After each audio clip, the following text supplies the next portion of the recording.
cabinet, on revient à ce sujet donc polémique en lien avec le déploiement attendu par Orange Guinée, MTN et d'autres opérateurs de l'internet fixe, donc l'internet dans les ménages. Oui, effectivement. La polémique ne retombe pas. Mais la polémique ne retombe pas puisque depuis qu'on a évoqué le sujet, mais avant c'était donc le révélateur qui en a fait cas. Nous nous sommes un peu intéressés à quelque chose dont on ne comprend pas vraiment, c'est le courrier qui a été délivré par l'ARPT à Orange et à MTN. L'autorisation. Cette autorisation date donc du 28 janvier 2023. Le petit souci que nous avons, c'est que les deux courriers ont le même numéro. Ah, le même numéro. C'est non seulement le même contenu, mais c'est aussi le même numéro d'enregistrement. Ouais. Je me pose véritablement la question, est-ce que c'est une erreur ou ceci a été fait dans une précipitation, ce dont je ne suis pas spécialiste des courriers comme le dit souvent Akumba ici, il dira aussi ce qu'il en pense, mais ça interpelle. Ouais. Ça, c'est la première des choses. Ouais. La deuxième des choses, c'est que nous nous sommes un peu intéressés à la loi, donc la loi la 018 qui gouverne le secteur des télécoms. Le secteur des télécoms. Ouais. Quand vous prenez par exemple l'article 16 de cette loi-là qui traite de la mission et attribution du Conseil national de régulation des postes et télécommunications, qui est donc l'organe au-dessus de l'ARPT. Ouais. Donc parmi ces missions, on dit que elle approuve les orientations principales et les priorités de l'action de l'ARPT dans le cadre d'un plan d'action stratégique et annuel. Ouais. Mais au point C, on dit que c'est le CNRPT qui délivre les autorisations sur proposition de la direction générale. Et ces deux autorisations sont plutôt signées par la direction générale de l'ARPT. Ouais. Je sais pas, donc il est à se demander si ces autorisations ont requis au préalable l'accord du CNRPT. Oui, mais d'ailleurs quand on lit ici, parce que la loi elle est claire là-dessus, elle dit délivrer. Est-ce que ça veut donc dire que selon la loi, c'est le CNRPT qui délivre les autorisations? Oui. Vous allez nous rappeler in extenso ce pan vous avez dit l'article combien? L'article 16. L'article 16. Et l'attribution du Conseil national de régulation des postes et télécommunications. Au point C. Au point C. Délivrer les autorisations sur proposition de la direction générale. C'est... Peut-être on entendra tout à l'heure Akumba. Et plus loin. Oui, plus loin. Ouais. L'article 19 sur l'attribution et les missions de la direction générale. Préparer et soumettre à l'approbation du Conseil national de régulation le plan d'action stratégique annuel, tout ça. Préparer les appels d'offres. Et vous voyez, on dit plus haut que c'est donc il reçoit et instruit les demandes d'autorisation. Reçoit et instruit. Les demandes d'autorisation. Est-ce que c'est tout à fait normal, que c'est régulier que l'autorisation soit signée par l'ARPT alors qu'on dit que c'est plutôt le CNRPT qui doit le faire, qui instruit et qui délivre les autorisations, et c'est à savoir effectivement est-ce que de ce point de vue-là il n'y a pas un problème sur la légalité même de ces deux actes-là, du moment où la 018 qui gouverne donc le secteur et l'ARPT de manière générale, puisqu'on se rend à l'évidence que dans les deux cas, que ce soit la délivrance des licences ou la délivrance des autorisations, c'est l'ARPT qui s'occupe de l'étude. De l'étude. Mais qui instruit les demandes. Mais la validation... La validation finale reviendrait au CNRPT. Au CNRPT, au visa donc de l'article 16 et 19 de la loi 018 qui gouverne donc le secteur. Bien. Ceci dit, Talibé, on a appris que le ministre des Télécoms a décidé de décourter sa mission à l'étranger pour revenir et prendre ce dossier à bras le corps. Et apparemment, il serait en colère contre tout son département, contre tout le monde. La colère de Ousmane Gawal dont on a entendu parler... Peut-être une colère saine. Est-ce que c'est exclusivement par rapport à ce dossier ou par rapport au dysfonctionnement au sein de son département? On a lu cette décision qu'il a prise interdisant l'émission à la fois à l'intérieur et à l'extérieur du pays. Même si lui, il y était, ouais. Avec, on a appris le directeur de l'agence de numérique, en tout cas un des directeurs d'une des agences, et donc il serait rentré et qu'il aurait eu hier une réunion très dure avec on a eu quelques échos. Apparemment, il a presque insulté tout le monde. Oui, en tout cas, il leur a volé dans les plumes. Et l'un des reproches qu'il faisait à ces cadres dans la note de suspension des voyages, qui était lié donc au travail de conception des dossiers d'appel d'offres. Donc, il aurait fait le constat que tout cela n'évoluait pas et il aurait passé un très bon savon à ses collaborateurs. Et forcément, ce dossier, même si... Mais là-dessus, il y a la manière de faire quand même. Absolument, ce ne sont pas ces enfants, ces cadres. Ce ne sont pas ces enfants quand même sous lesquels il faut venir vraiment déverser sa colère tous les matins. Mais qu'est-ce que lui fait personnellement pour recadrer tout cela, pour maîtriser tous les dysfonctionnements, les défaillances? Moi, c'est ce qui me sidère. Parce qu'un responsable, en tout cas le premier responsable d'une structure, il est là pour apporter des solutions, mais pas pour venir engueuler tout le monde tous les matins quand même. Oui. C'est pas la meilleure approche. Oui, bien évidemment. Ce ne sont pas ses enfants quand même. Bien évidemment, ça a été absolument une partie très dure pour ces cadres. On leur a jeté de la tomate pourrie dans les figures. Dans les figures. Et le ministre aurait dit pique pendre de tous ces cadres-là qui, pour lui, ne font pas leur travail. Mais Abouakar, ce dossier dont on parle, cette autorisation à Orange pour la téléphonie fixe, c'est un dossier auquel il va devoir s'intéresser. Est-ce qu'il est consentant de cette autorisation, par rapport à cette autorisation?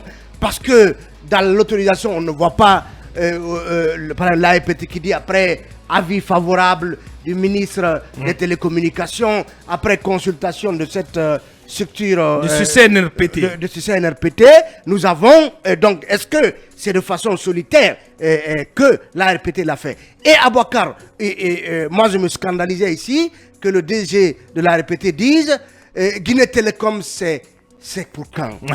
Parce que, et ses prédécesseurs, on l'a rappelé, n'ont jamais accepté que les ogres du secteur de la téléphonie justement atterrissent au niveau de l'internet fixe. L'internet fixe. Parce que c'est comme une chasse gardée pour Guinée Télécom. Dans la vision de l'État guinéen, il fallait laisser ce domaine, ce sous-segment à Guinée Télécom, à la téléphonie, à l'opérateur national. À l'opérateur national. Moi, je me rappelle quand on était encore au collège et au lycée, il n'y avait pas de téléphone, téléphone mobile. Ce sont ces téléphones fixes qu'on avait dans nos différents domiciles, et c'est l'opérateur national qui gérait ça. Donc, moi, je pense que c'est trahir la Guinée, trahir les intérêts de l'État guinéen, que de laisser encore des gens qui brassent des milliards et des milliards, des millions de dollars journalièrement ou mensuellement, et encore venir faire une même mise sur je pense qu'il faut rapporter ces autorisations-là. Je ne sais pas comment ils vont s'y prendre, mais le président de la transition ne doit pas laisser passer ça, parce que c'est un domaine de souveraineté, un segment de souveraineté. Non, mais je pense que là, selon certains spécialistes, là, on a tout simplement décidé, à travers ces autorisations, de tuer dans l'œuf le projet de renaissance de l'ex-Sotelgui ou de Guinée Télécom. Donc, il faut dire déjà, bye-bye à ce projet, Manu. C'est un changement majeur de cap dans la politique publique qui est celle de l'État dans le secteur des télécoms. Oui, ça pose à s'inquiéter, mais il y a quand même aussi le fait que l'ARPT, quoi que l'on dise, reste une autorité de régulation indépendante, donc qui prend des décisions qui l'engagent, elle et le Conseil national de régulation, et que de ce fait, qui tient compte de la politique nationale dans le domaine des télécommunications. Oui, il y a une politique nationale dans le domaine des télécommunications, mais il ne faut pas oublier que des organismes comme la RPT ne sont pas régis par le droit local. Elles sont régies par le droit de l'OADA. Bien sûr. Et que le gouvernement guinéen n'a pas forcément une même mise totale sur un organisme comme la RPT. Est-ce que cela peut expliquer? J'entends bien. Tu n'as pas tes autorisations pour les relais. J'entends bien, Manu. Pourquoi tu n'as pas? J'entends bien, Manu. Mais j'entends bien. Non, j'entends bien, Manu. On est tous ici, sur ce plateau. On est tous, comment je vais dire, très des gens, des hommes et des femmes qui sont respectueux de ce statut de l'RPT. Et nous œuvrons à ce que ce statut soit respecté. Mais comme l'a rappelé Talibé, il y a une politique nationale, il y a une politique publique sur laquelle il est de la responsabilité du ministère des Télécoms de veiller. Attention. Oui, je suis d'accord avec vous. L'RPT n'est pas un no man's land. Vous m'avez coupé peut-être trop tôt, mais j'étais en train de venir progressivement. Bien, allez-y. Parce que, vous savez, je pose toujours la thèse et l'antithèse. Très bien, voilà. Donc, un bon élève, un bon étudiant. Ouais, bien. Donc, je disais donc que c'est une autorité de régulation qui reste indépendante, en tout cas au vu de ses statuts et de ses prérogatives. Maintenant, dans les faits, effectivement, qu'on a une politique nationale en matière de télécommunications et que cette politique nationale, à un moment donné, doit pouvoir être arrimée au fonctionnement de la RPT parce que, évidemment, la RPT n'est pas un organisme qui descend du ciel. C'est une autorité qui appartient à un État, quoique affiliée à des associations qui dépassent, évidemment, le cadre national. Ouais. Mais là, c'est une décision, il faut le dire, qui est quand même majeure, même si du point de vue légal, institutionnel, on va trouver à dire beaucoup, mais ça change fondamentalement le milieu des télécommunications. L'orientation de la politique. Il y a quand même un fait qu'il ne faut pas aujourd'hui ignorer, c'est que même quand vous regardez cette campagne de boycott que les gens sont en train de mener sur les réseaux sociaux contre Orange, en réalité, ce n'est pas parce que Orange est une mauvaise société de téléphonie, mais c'est parce qu'en fait, Orange jouit simplement d'une position ultra dominante, une position de dominance, et parce que elle détient un segment sur lequel elle est pratiquement la seule à atteindre un certain niveau de technologie. Bien. Et si aujourd'hui on ouvre un autre segment, un segment qu'on avait réservé jusque-là à des sociétés comme Mouna, comme Guinée Télécom. Si on ouvre cet autre segment-là à des sociétés déjà ultra dominantes, ça veut dire qu'on va venir, elles vont descendre sur un autre marché. On va vers une situation de monopole. De quasi-monopole. On va vers une situation de monopole parce que vous avez déjà Orange qui détient le mobile. Et tu sais la conséquence c'est quoi? Si on est dans une situation de monopole, c'est la régulation elle-même qui disparaît. Évidemment. Il n'y a plus de régulation. On fait la régulation entre des opérateurs, entre des acteurs. Ce sera une et si on n'a qu'un seul opérateur, il n'y a plus de régulation. La RPT est en train d'aller vers son autodestruction. Parce que je le disais tantôt, vous avez déjà Orange qui a le monopole, je vais dire la puissance sur le mobile money, qui a la puissance sur la téléphonie mobile, l'internet mobile, et qui a la puissance sur l'internet mobile, et qui va avoir bientôt la puissance également sur l'internet fixe. L'internet fixe. Ça veut dire que demain, qu'on le veuille ou pas, on sera obligé de dépendre de Orange. Ouais, bien sûr. Et malheureusement, toutes nos données ouvertes. Une puissance de ce genre, normalement, une puissance de ce genre, normalement, une Orange dépend. Dépendance nationale. Et ben voilà.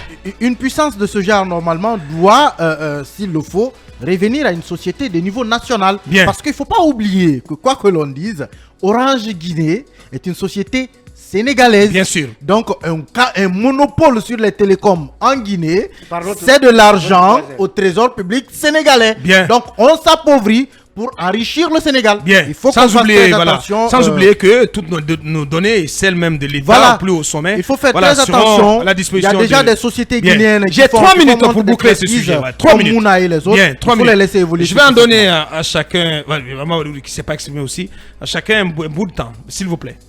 En 1 minute.